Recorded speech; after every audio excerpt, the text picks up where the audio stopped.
Hey, everybody, welcome back to the podcast. I'm so excited today to have speaker, author, and leadership expert, Dr. Tim Elmore. Tim, thank you so much for being here today. Tony, it is an honor to be with you. Looking forward to a conversation. So, I did a little research and found out that this idea was born out of a green room experience. And I'm wondering if you might tell us a little bit about that impromptu think tank that kind of shaped the writing of this resource. Yeah, it was a green room. This was a few years ago. I sat in a green room before a conference. There were 16 of us CEOs sitting back there before the event, different industries, male and female, old and young. So I decided to turn it into an instant focus group. So I threw out the question to everybody. Do you all think leading today is more difficult than it was than when you first learned to lead? And I kind of assumed I'd get a little of both, but everybody to the person, Tony, said, absolutely. Uh, Somebody said 110%. I mean, they're waving flags, and taking no Yeah. no prisoners. So I kind of volleyed back and I said, now that's kind of strange that we all feel this way. One would think it would be harder back when you were younger and didn't know as much about leadership. But every single person stuck to their guns and said, it is harder right now. So that set me on a hunt. I began to research. I lead an organization myself, growing leaders, but I just began to interview folks from different companies and organizations. And I began to come up with what this book is about, 8 paradoxes that I think the successful, that's not a good word, the effective leaders today are just practicing what seems like ironic, oxymoronic, paradoxical leadership, where they're juggling two balls that should not go Mm. together. But that's what, in fact, is what helps them really, really win. So that's what the book is. So what's interesting is that you started this journey multiple years ago, and here you are releasing it, and what Yeah. some people would call the most tenuous or, a Yeah. time in leadership.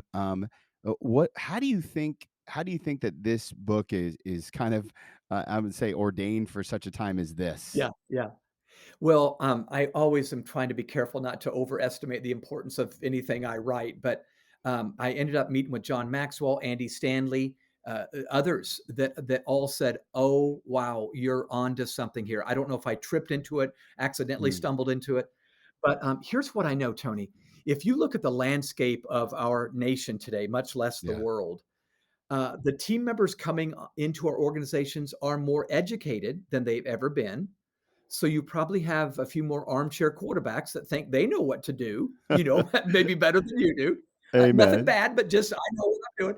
They're more emotional, and I say this not in a insulting sort of way, but I remember when I began my career, the typical supervisor's mantra was, "Leave your personal problems at the door. Let's get the work done." Sure. Yeah. Today, it's bring your whole self to work. And that's awesome, but their whole self might be emotional, some baggage, let's be honest, we care about that. We care about the whole person, but so there's that. They bring a greater sense of entitlement. Hampshire University did a study and found out that people coming into the workplace today are just feeling entitled to perks and breaks that we didn't 10 or 20 years ago. So anyway, all of that to say, the team member we're leading expects more from us, and so last year, Fortune magazine released a feature article called The Great CEO Exodus of 2020. Wow. Dozens and dozens and dozens of leaders just said, I can't do this anymore. And I bet you have some listeners right now that go, I felt that way, over the last 12, 18 months. So that's what this book is attempting to address. How can we shift so we don't have to step back? We can actually step up and lead the way we should lead. So talk to me a little about leaving, and this is a little bit personal. I recently Okay. stepped out of my leadership role at the church to take on another leadership role for kind of a broader thing. Do you feel like, and I think I've read this in the book, is that this kind of growth accelerator of COVID, is this kind of pushed us all to a place that we eventually wanted to get to anyway, or did it Yeah. push us in a place that we never really wanted to go?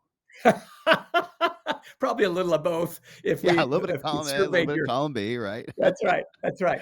Well, have come to believe that 2020 was the great accelerator.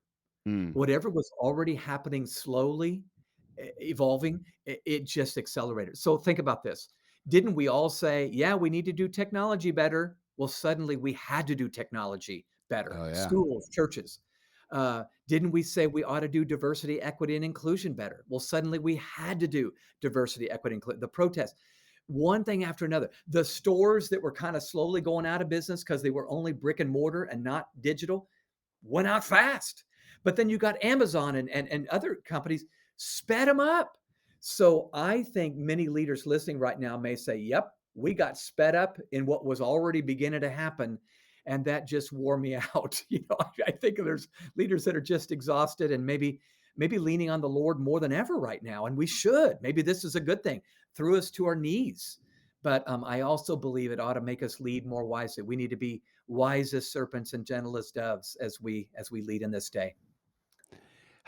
If there's a leader out there that's listening, and I suspect there is, that's feeling a little overworked, it's Yeah, feeling like there's no, it just weariness. It's even more than tired. It's like in the bones, you know. yeah, How do we lean into leadership principles that help us get some of our energy and excitement and yeah, enthusiasm back?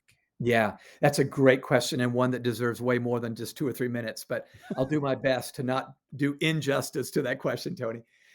One of the paradoxes in the book, in fact, it's the last one in the book. Yeah. I believe uncommon leaders are both timely and timeless. So what they bring to the table is they are looking forward on the horizon and they're cutting edge in their innovation, their ideas, maybe even the use of digital technology. But at the same time, we dare not leave those timeless values. You and I would believe biblical values Sure. that make us who we are.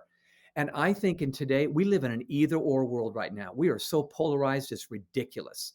And some of that polarization is, well, think about the two words we hear in politics, progressives and conservatives. Let's pick those apart for just a minute. Progressive is a word taken from the word progress. These are Hmm. the people that say, we got to make progress. And I agree. Conservative is taken from the word conserve. Those are people who say, we don't want to let go or we want to conserve what we were built upon, the heritage. And I bet you listeners would say, yep, I want both. I want to make progress and I don't want to leave behind those timeless disciplines, virtues, and values. So that's the hard thing. How do you be both timely and timeless? Well, my case study on this one, Tony, I have a case study on each of these 8 paradoxes. My case study on this one was Walt Disney.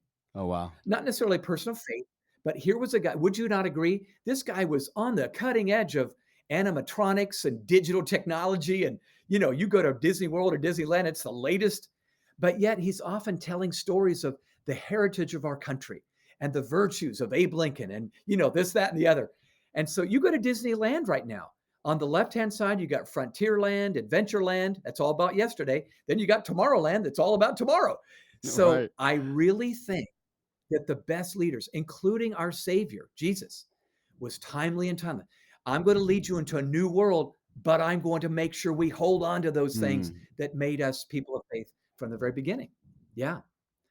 No, I love that, and I think you're probably reading a lot of people's mail right now where they're like, "Oh yes, I want to be timely and timeless, and I want to live into Yeah. those paradoxes," and yet at the same time, um, we're asking them to lead a generation that had a Yeah. completely different experience growing up than they did. How do Yes. we Yeah. become? What's kind of the first step into saying I want to be a paradoxical leader and not just I mean, I was cut my teeth in leadership in the army, and so I believe in a chain of command. And hey, I'll, Yeah. I'll tell you Yeah. how to feel. Shut up and color. All those things that we can't say now or Yeah. don't Yeah. don't feel as pertinent. How do we become that paradoxical leader that is both timeless and timely and all the other traits that you kind of point out in the book? What's the first kind of step? Yeah. Yeah, that's a great question. 2 things come to my mind immediately. One is, we need to hop on a swing set. Now, this is a metaphor. Sure. When you put your little son or daughter on a swing set, the first thing they say is, "Swing me higher, daddy, swing me higher." And you know intuitively that to swing them forward higher, you've got to swing them backwards better. Hmm. Swinging backwards leads to swinging forward. I think every organization, every leader needs to say, let's hop on a swing set. Let's go backward. What did we build this organization on in the very beginning? What were our values? What problem were we trying to solve? What was the landscape then? And then swing forward. What's the new problems today? How can we retain our mission by addressing those maybe new issues, but in the same missional sort of way? So that would be one. Hop on a swing set. And in the book, I talk about questions for the swing set.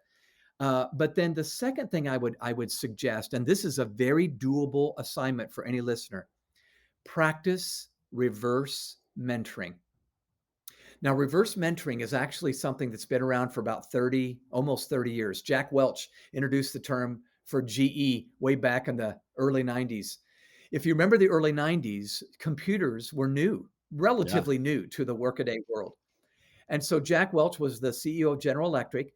He had a bunch of, I don't know, 58, 59-year-old executives that were not at home with a computer. They wanted to do things the old way. They've been doing it all their life. sure. But then he had these new MIT grads that totally got the computer. They'd been, using them in college. So he put this seasoned veteran with this rookie together in a mentoring relationship, but not just for the old to mentor the new. It was both. So the veteran would say, well, let me tell you how this organization works. You'll benefit from knowing what I have to share. But then the rookie player gets to share, here's how technology works. Today we might go, how can I use this latest app to market our company or whatever? So I really believe I've done this now with some of our young team members. It's so fun to swap stories with a 20 something and a 60 something and see value added as we see the overlap of our stories, and they're sharing stuff that I learn and I'm sharing stuff that they learn. That keeps me timely and timeless as I move forward. Do you think that this needs to be super intentional? Do you think it needs to be? Do you need to put parameters around it? I mean, we talk all the time in disciple making about how it needs to be Yeah. intentional, relational, reproducible. Yeah. What does that look like in the secular workplace? Reverse mentoring, or if you're you're middle management somewhere and you're an accountant that works for the government, like how do we get into reverse mentoring if really we don't we don't really have a huge leadership platform yet. Yeah, yeah, that makes sense. Then I think you need to look outside your organization. Mm, Maybe not optimal, but who in my life is my nephew or my son or daughter or whatever, that sort of thing. But I tell you, I really believe that the key is it's one of the paradoxes again. One of the paradoxes is I believe uncommon leaders are both stubborn and open-minded. mm, Those 2 don't seem like they would go together, do they? I mean, you no, just either one or the other. You say, Man, that guy's stubborn," or, "Wow, she's so open-minded." But my illustration or my case study on that one was Truett Cathy, the founder of oh yeah, the Chick-fil-A. Chick-fil-A guy, yeah, yeah. Yeah, yeah. So when I interviewed executive after executive, the president and Dan Cathy, his son, they all said, "Yep, Truett was stubborn and open-minded." Dan preferred the term strong-willed and open-minded. That was a little more respectful, but it's still stubborn. So Yeah. his story is so remarkable. He had one restaurant for 10 years, not 1,000, one. Hmm.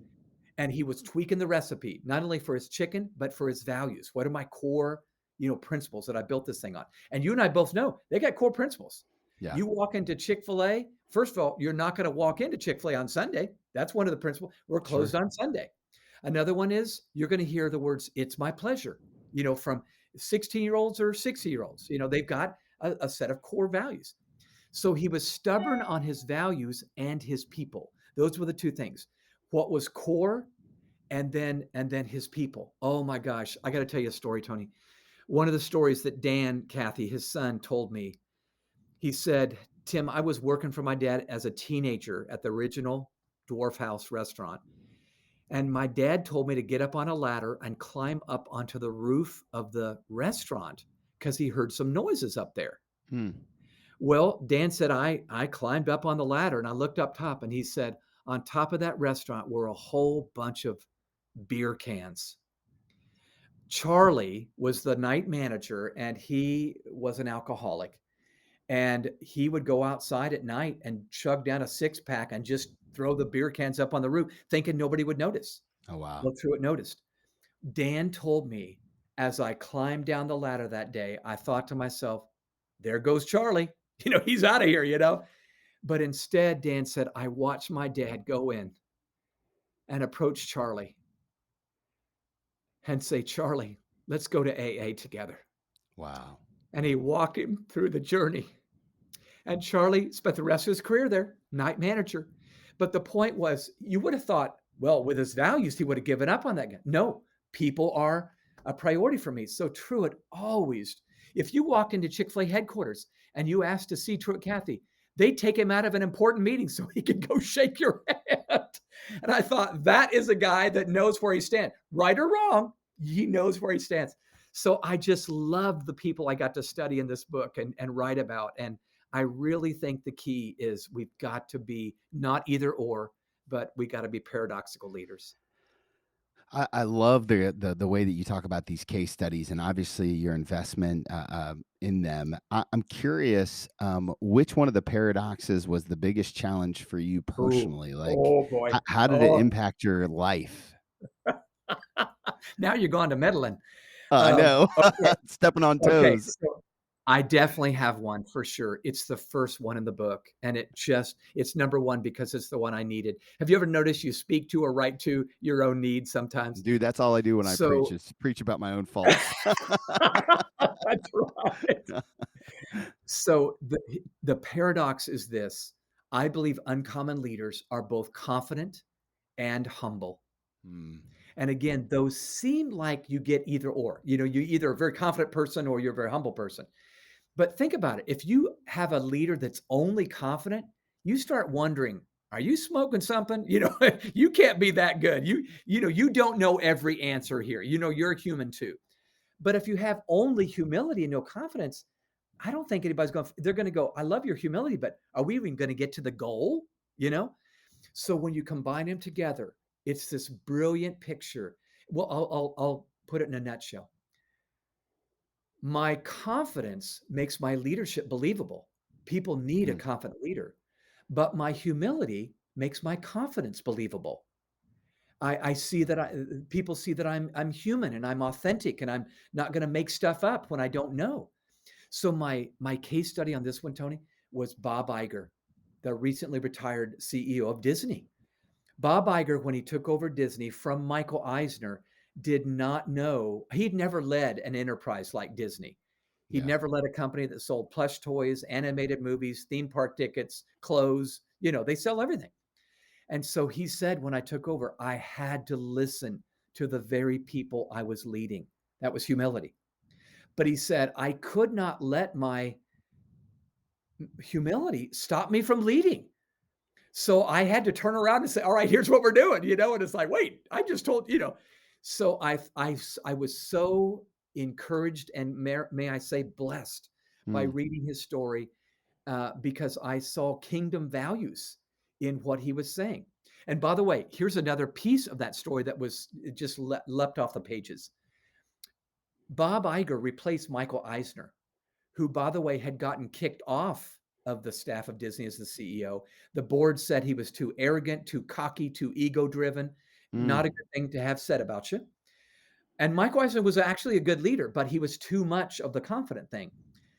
Michael Eisner had been in dialogue with Steve Jobs to try to purchase Pixar, but it was two egos just butting oh, heads wow. all the time. You can imagine. Both Yeah. really, really strong people. So Bob Iger comes in. He lets some months pass where he's just getting acquainted with his team. But then he contacts Steve Jobs and he basically says this: Steve, I don't think you know me. I'm Bob Iger. I'm the new CEO of Disney. He said, I believe Pixar is amazing. I think Disney's amazing. I just can't help but this. He said, this may be a crazy idea, but I just can't help but think we might be better together. Well, Steve Jobs says, that's not a crazy idea. So notice he's leaning in now, not leaning Yeah. away. That's not a crazy idea. So they start talking. Pretty soon they're meeting together. Next thing you know, Disney buys Pixar. Wow. But here's what I love about it. Here's the confidence and humility. Disney buys Pixar, and then Bob Iger, CEO of Disney, puts Pixar in charge of all the Disney animation because they do that area. Who does this sort of thing? A confident and humble leader. And that's where we gotta balance it. By the way, one more I know I'm monopolizing this No, it's conversation. I'm good, it's sorry. good. They're here to everyone's here to listen to you, Okay, not me. okay. I got to thinking, isn't Jesus these paradoxical leadership principles? Yeah, He was very confident. He set his face like flint toward Jerusalem. I'm getting there. But humble. He even said, I'm meek and humble of heart. He is all through these 8 paradoxes. I thought, oh my gosh, there's the greatest leader in the world modeling this. And we missed it in the Gospels because we're not looking for it, maybe. I don't know. sure. But there it was. Well, I think we often look So, at to Jesus as this servant leader and not one that it's easy yes. to put into the commercial world that we live in today. But yet, I think Yeah. in these Yeah. paradoxes, what you see is I mean, almost almost the Beatitudes, right? Yeah, I mean, it just kind of Yeah. plays itself out pretty well. I did want to ask Very true. this. um you told the story about Michael Eisner, and I can identify with that. There have been seasons in my life where I'm very stubborn or arrogant or both. And I Yeah. guess the question is how do I know, if we think about the paradoxes as like a teeter totter, how do I know when I've let Yeah. one side of the teeter totter go up too far, and how do I Yes. pull it back Yeah. down? Yeah, that's a great question, and that's exactly what it is. It's a teeter-totter where at 10 a.m. may need you to be confident, and 3 p.m. they need you to be humble, and you Mm, gotta read them before you lead them. So that's answer number 1. I've gotta read my people before I lead my people. Don't just have this curt answer, I'm this, this answer person all the time. So here's the exercise, Tony, that I'm practicing even now because this is the one I gotta work on myself. When I'm in a meeting, I will speak as if I believe I'm right, but I will listen as if I believe I'm wrong. mm, That exercise alone transforms my posture. So I should be confident. They need me as the founder of this organization to be confident. But if I'm listening to the intern as if they might have something to say, and yeah. the intern's going, "Oh my gosh, I feel valuable here." Well, that's exactly what I want. So I try to end each chapter. Well, I don't try. I end each chapter with some practical steps that people can take if that's a paradox that they're feeling weak in, that they might be able to take some real practical action steps to get better. Yeah. I'm curious, over the years, and you've been doing leadership stuff for a really long time. You spent 20 years with John Maxwell, and he was gracious enough to write the preface for this book, and a Yeah. Yeah. beautifully written. I'm curious, like, how much did having guys like John and some of the other leaders that you're surrounded with pour into you, shape the paradoxes as you see them today? What's the Mm. influence of leaders Yeah. past have on you today? Oh, tremendous. I mean, I was just with John, hugged him. I have tears in my eyes, and I say, "There is no way I can pay you back." Hmm. So, clearly, I know you believe in discipleship, mentoring, one Yeah. life pouring into another. Uh, John practiced something that I have tried to practice. More time with less people equals greater kingdom impact. More time with less people equals greater kingdom impact. So I was one of 3 or 4 maybe that John just really poured into. I'm talking about 1983. So this is a Wow. long time ago. Yeah, I was I 3 was right years out of old. college. Yeah, yeah. And you're no spring chicken either, Yeah, you know what I right, mean? I'm 41. So Let's I'm totally go. that's right. I'm totally kidding you. So I really, really benefited from really it was on the job training. I Mm, was working with him, leading a department at first, and then 2, and then 3. But John really discipled and mentored me as we went along. I watched him. I didn't have to unlearn a lot of bad leadership principles because I got good ones. yeah, I watched a strong leader.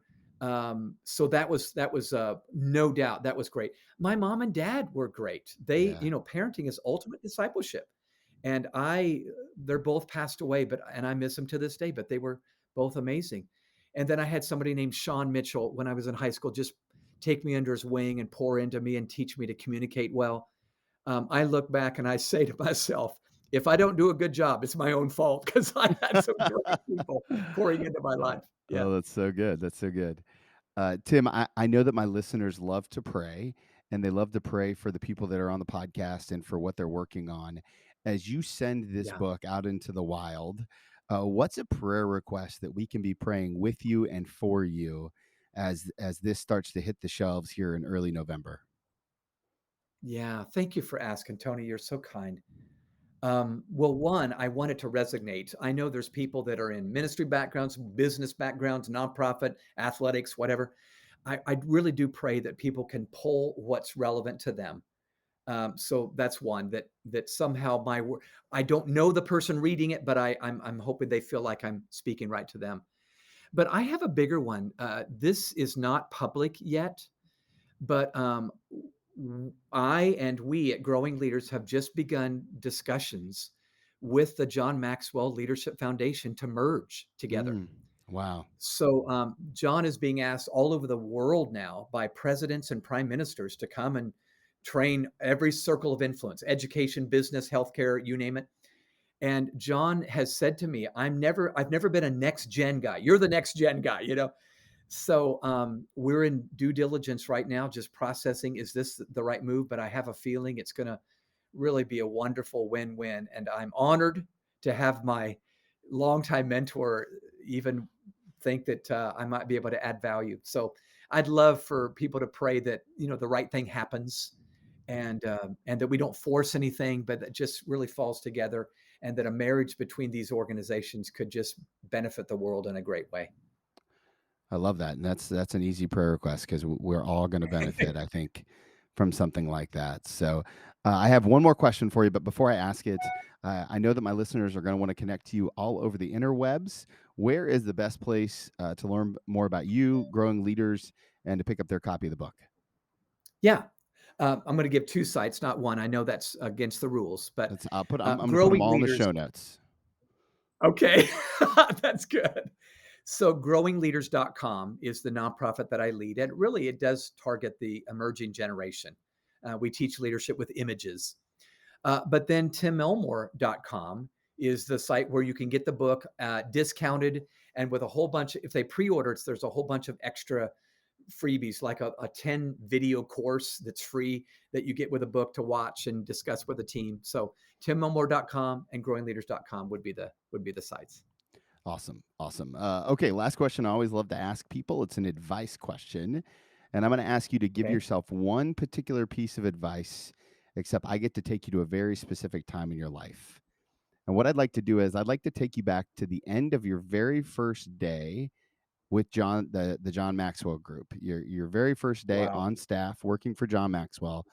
If you could go back and talk to that younger version of Tim, what's the one piece of advice you're giving him? Oh my goodness. Well, there's actually 1,000 things I would say, as you can imagine. But I think the top of the list would be, Tim, learn to lead yourself first. Mm, I know that's being said by others, and I believe it. I agree with it.